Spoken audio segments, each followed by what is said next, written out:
Fakirhat online school থেকে প্রিয় শিক্ষার্থী বন্ধুরা, তোমাদের সবার প্রতি রইল আমার সালাম ও শুভেচ্ছা। আসসালামু আলাইকুম। কেমন আছো তোমরা? আশা করি সবাই ভালো আছো, সুন্দর আছো এবং নিরাপদ আছো। আমিও আল্লাহর অশেষ কৃপায় আলহামদুলিল্লাহ ভালো আছি। আমি আজ তোমাদের মাঝে উপস্থিত হয়েছি অষ্টম শ্রেণীর বাংলা প্রথম পত্র ক্লাস নিয়ে। আশা করি তোমরা ঘরে বসে অনেক কিছু জানবে এবং শিখবে। আমি আমার পরিচয় দিচ্ছি। আমি গরুন্নেসা খাতুন, সহকারী শিক্ষক, বাড়িদিয়া মাধ্যমিক বিদ্যালয়, মানসা, ফকিরহাট, ধারাঘাট। আচ্ছা বন্ধুরা, তোমরা তো সেই ছোটোবেলা থেকেই হাট্টিমাট্টিম কবিতা দিয়ে শুরু করে এই পর্যন্ত অনেক কবিতা শিখেছো, পড়েছো এবং আবৃত্তি করেছো এবং শুনেছো। আমি আজ তোমাদের বিখ্যাত এক কবির সুন্দর একটা কবিতা আবৃত্তি করে শোনাচ্ছি। দেখো তো বন্ধুরা, তোমরা চিনতে পারো কিনা এটা কোন কবিতা এবং কোন কবির লেখা। চুলতার কবেকার, অন্ধকার বিদিশার নেশা, মুক্তার শ্রাবন্তীর কারুকার্য। হাল অতি দূর সমুদ্রের পর হাল ভেঙে যে নাবিক হারাইছে দিশা, সবুজ ঘাসের দেশ তেমনি দেখেছে তারে। দারুচিনি দ্বীপের ভিতর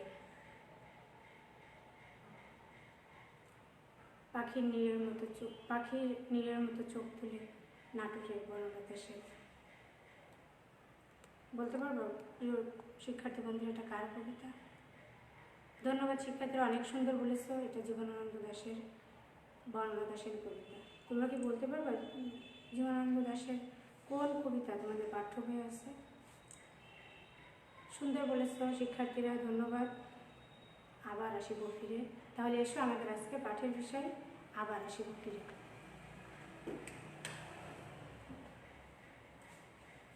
তোমরা একটু লিখে নাও।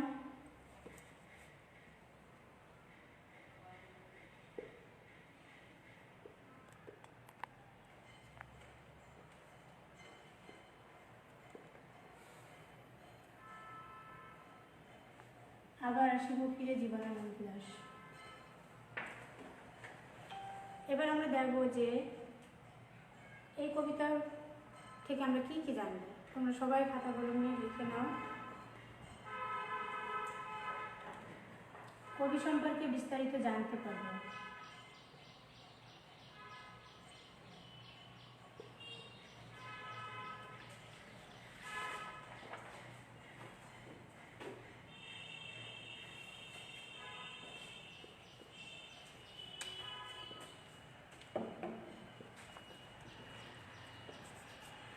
কবিতাটি সুন্দর করে আবৃত্তি করতে পারবো।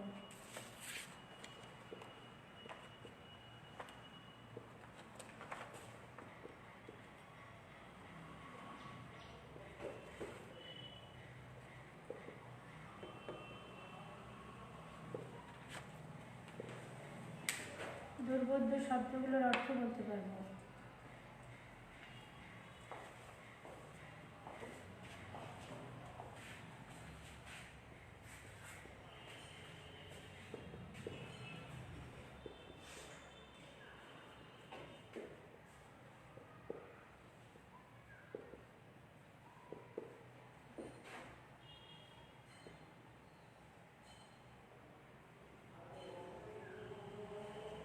আবার আসিব ফিরে কবিতার আলোকে।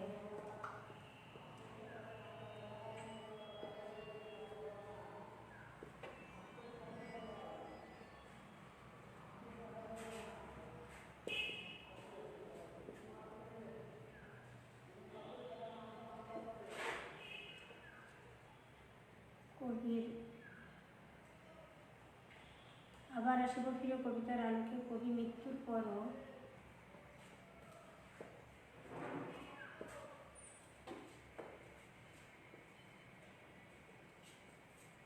কিভাবে প্রকৃতির সঙ্গে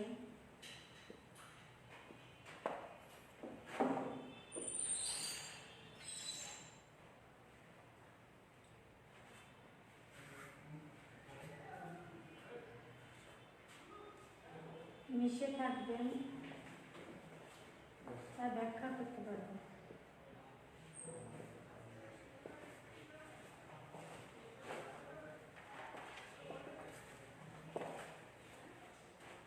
তো শিক্ষার্থী বন্ধুরা, তোমরা সবাই দেখো যে আমরা এই কবিতা থেকে কী কী জানবো। কবি সম্পর্কে বিস্তারিত জানতে পারবো, কবিতাটি সুন্দর করে আবৃত্তি করতে পারবো, দীর্ঘত শব্দগুলোর অর্থ করতে পারবো। আবার আসলে ফিরে কবিতার আলোকে কবি মৃত্যুর পরও কীভাবে প্রকৃতির মাঝে মিশে থাকবেন তা ব্যাখ্যা করতে পারবো। ধন্যবাদ শিক্ষার্থীরা। তাহলে এসো আজ আমরা এবার কবি সম্পর্কে বিস্তারিত জানি।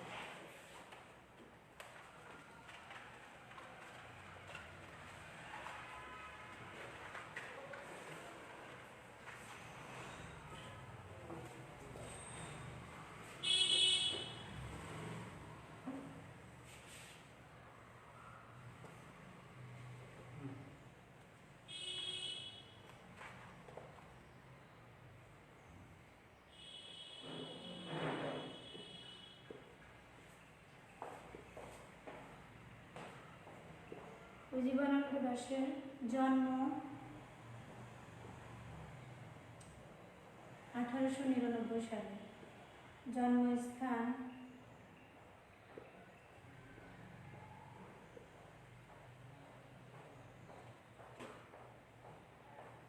বরিশাল শহর। শিক্ষাগত যোগ্যতা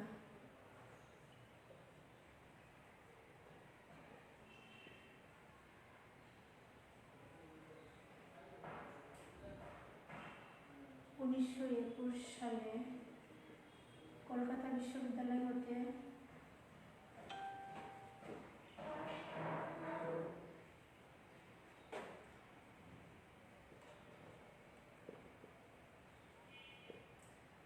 ইংরেজি সাহিত্যে এম.এ পাস।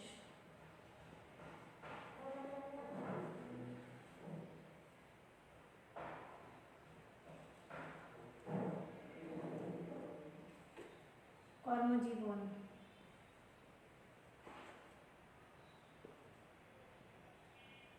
অধ্যাপনা দিয়ে শুরু।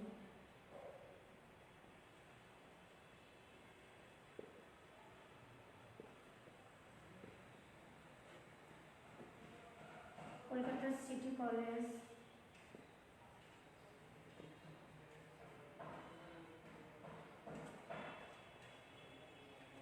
দিল্লির রামদাস কলেজ,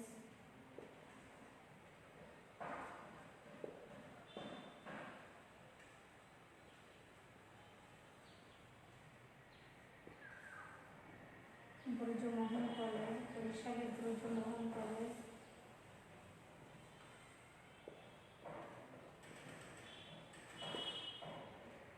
এছাড়াও হাওড়া কলেজ, বরিশাল কলেজে তিনি অধ্যাপনা করেন। এ সময় তিনি সাংবাদিকতাকেও পেশা হিসাবে নেন। তার কবিতা বিশাল,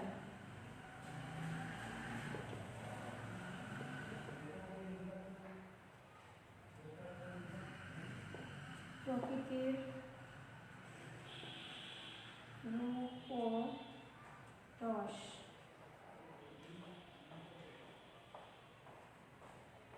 কবিতা ছাড়াও তিনি গল্প, উপন্যাস ও প্রবন্ধ রচনা করেন।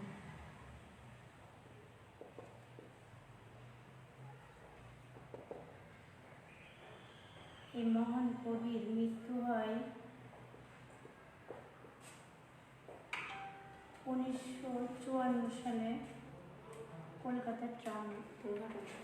ধন্যবাদ শিক্ষার্থীরা। দেখো আমরা কবি সম্পর্কে জানলাম। জন্ম 1899 সালে, জন্মস্থান বরিশাল, শিক্ষাগত যোগ্যতা 1921 সালে কলকাতা বিশ্ববিদ্যালয় ইংরেজি সাহিত্যে এম.এ, কর্মজীবন অধ্যাপনা দিয়ে শুরু। কলকাতা সিটি কলেজ, দিল্লির Ramdas college, Brajamohan college, Howrah college, বিভিন্ন কলেজে তিনি অধ্যাপনা করেছেন। এছাড়া এ সময় তিনি সাংবাদিকতাও করেন। তার কবিতার বিষয় প্রকৃতির রূপ ও রস। কবিতা ছাড়াও তিনি লিখেছেন গল্প, উপন্যাস ও প্রবন্ধ। মৃত্যু হয় 1954 সালে কলকাতায় ট্রাম দুর্ঘটনায়। ধন্যবাদ শিক্ষার্থীরা। এবার আমরা কবিতাটি সুন্দর করে পড়ব।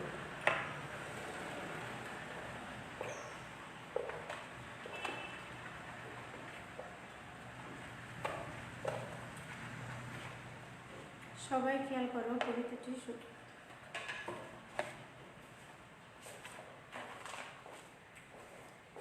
আবার আসিব ফিরে, জীবনানন্দ দাশ।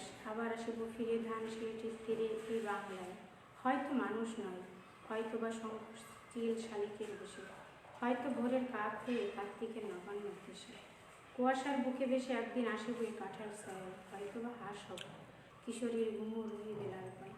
সারাদিন কেটে যাবে কলমির গন্ধ ভরা জল ভেসে ভেসে, আবার আসিব আমি বাংলার নদী মাঠ খেয়ে ভালোবেসে। জলাঙ্গির ঢেউয়ে ভেজা বাংলার এ সবুজ তরুণ নামে, হয়তো দেখিবে চেয়ে সুদর্শন উড়িতেছে সন্ধ্যার বাতাসে, হয়তো শুনিবে এক লক্ষ পেঁচা ডাকিতেছে শিমুলের ডালে, হয়তো খইয়ের ধান ছড়াতেছে শিশু এক উঠানের পাশে, রূপসার খোলা জলে হয়তো কিশোর এক সাদা ছেঁড়া পায়। ডিঙা বাড়ি রাঙা মেঘ সাঁতরায় অন্ধকারে আসিতেছে নিরে, দেখিবে ধবল বক আমারই পাবে তুমি ইহাদের ভিড়ে। তো শিক্ষার্থী বন্ধুরা, আমরা এবার দেখবো এখানে কি কি শব্দ আছে যেগুলোর অর্থ আমরা জানি না। এবার আমরা শব্দগুলোর অর্থ জানবো। সবাই একটু খাতা কলম নিয়ে লিখে নাও।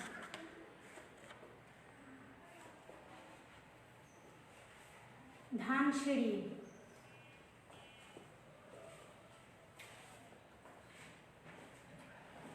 এটা একটা নদীর নাম ঝালকাঠি জেলায়।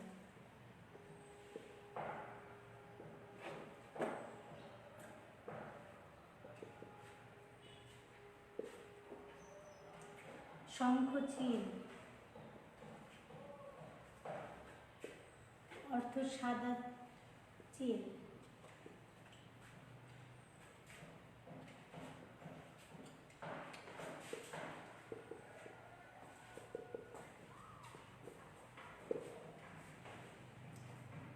নবান্ন,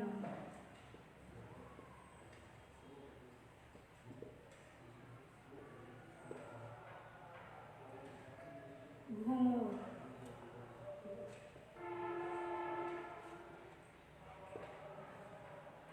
ঘুমুর শব্দের অর্থ নূপুর।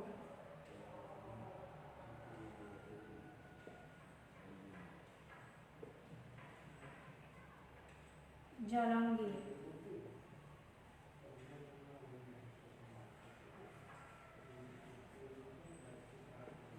এখানে কবি নদীর পরিপোকা।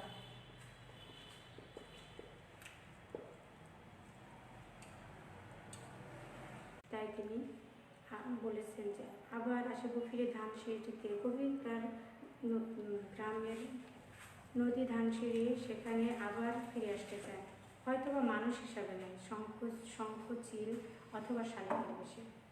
কখনো বা সে ভোরের কাক হয়ে কার্তিকের নবান্নের দেশে ফিরে আসবে, কুয়াশার ভেসে হয়তো একদিন আসবে কাঁঠাল ছায়। কবি হয়তো হাঁস হবে, হাঁসের পা রাঙা এবং সেখানে রবে কিশোরীর ঘুমুর। সারাদিন কবির কেটে যাবে কলমির গন্ধে ভরা জলে ভেসে ভেসে, হয়তো কবি আবার আসবে নদী মাঠ খেত ভালোবেসে। জলাঙ্গির ঢেউয়ে ভেজা, মানে নদীমাতৃক বাংলাদেশে জলাঙ্গির ঢেউয়ে ভেজা থাকে সমস্ত সময়, সেই করুণ ডাঙায় আবার কবি ফিরে আসবে। হয়তো দেখবে সুদর্শন উড়িতেছে সন্ধ্যার বাতাসে। সুদর্শন শব্দের অর্থ আমরা জেনেছি যে এক ধরনের গোবরে পোকা। সেই যখন সুদর্শন উঠবে মনে হবে যে কবি সেই সুদর্শন পোকার মাঝেই জড়িয়ে আছেন।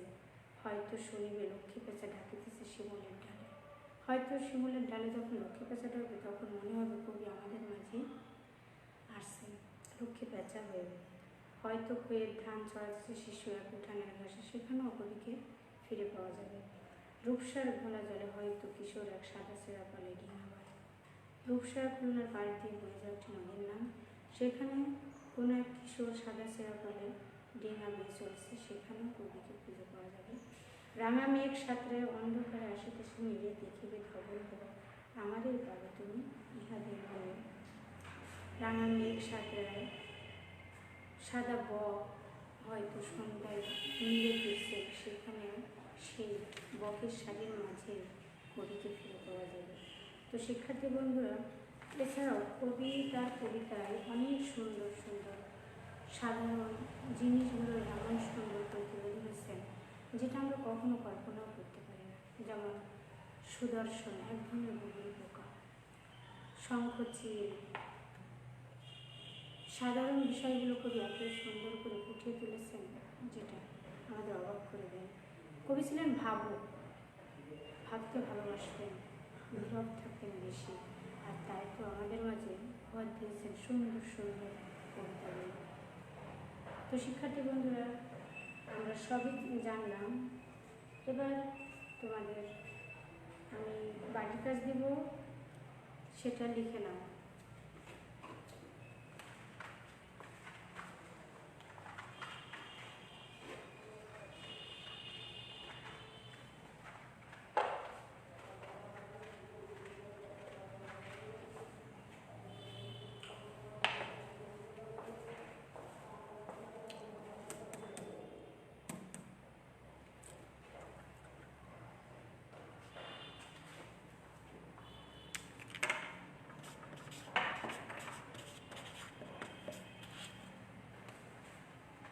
শিক্ষার্থী বন্ধুরা, এবার তোমাদের আমি বাড়ির কাজ দিচ্ছি, তোমরা খাতায় লিখে নাও।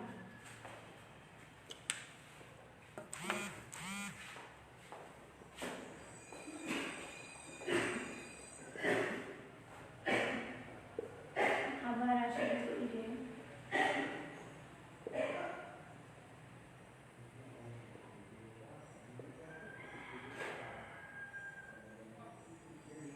কবিতা অবলম্বনে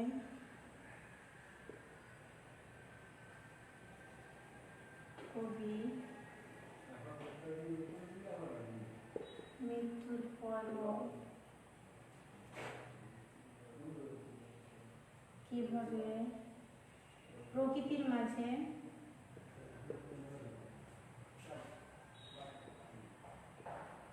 প্রকৃতির সাথে মিশে থাকবেন,